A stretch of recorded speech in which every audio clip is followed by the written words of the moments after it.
రాజకీయ నాయకులు ఇంట్లో నుండి అడుగు బయట పెట్టాలంటే పోలీసులు బందోబస్తు ఇవ్వాల్సిందే. ఇంకా ఏమన్నా గొడవలు అయినాయంటే అంతే సంగతులు.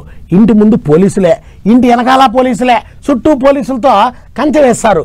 కమ్ అట్టగే హైదరాబాద్లోని ఒక ఎమ్మెల్యే సార్ ఇంటి చుట్టూ పోలీసులు భారీ బందోబస్తు నిర్వహిస్తున్నారు.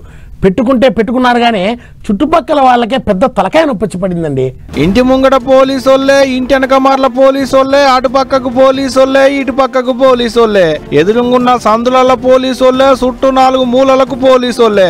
వీడియోలు గుంజుకుందానికి మా ఇలేకరన్నల్ని లోపలికి పోనీయలేదు ఈ పోలీసోళ్లు. గాని ఇంటి లోపల కూడా పోలీసోళ్లే ఉన్నలే కావచ్చు. షేర్లింగంపల్లి ఎమ్మెల్యే అరికెపూడి గాంధీ ఇంటికాడ ఏం తక్కువ 200 మంది పోలీసోళ్లు కావలి కాస్తున్నారట.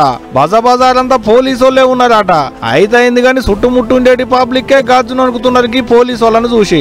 ఎటు చూసినా కీసు పిట్టల మోతలేనాయా, పోలీసు వాళ్ళ బూట్ల సప్పుడేనాయా. ఇక ఎందుకు భయపడరు? వాళ్ళు చెప్తేనే బజార్లకు ఎవరన్నా కొత్తోళ్ళు రావాలి, వాళ్ళు చెప్తేనే ఆ బజార్లు ఉండేటోళ్ళు ఇంట్లోకించి బయటికి పోవాలి. అంటేగా బజార్ అంతా పోలీసు వాళ్ళే గుత్తబట్టిలు అన్నట్టు. 4 వద్దుల సంది ఇదే కథనాట అక్కడ.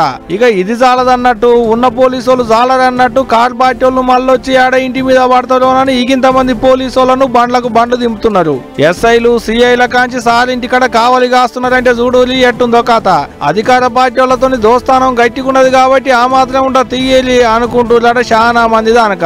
ఇక ఇదిట్టుంటే ఇటు అరికెపూడి గాంధీ కౌశిక్ రెడ్డి నడుమ రాసుకున్న పంచాది రగిలి నిప్పు కొరకాసైంది. ఇద్దరు కొట్టుకొని ఊరంతా పూసినట్టు ఇద్దరు నడుము వచ్చిన పంచాది ఇప్పుడు 2 పార్టీలకు అంటుకుంది.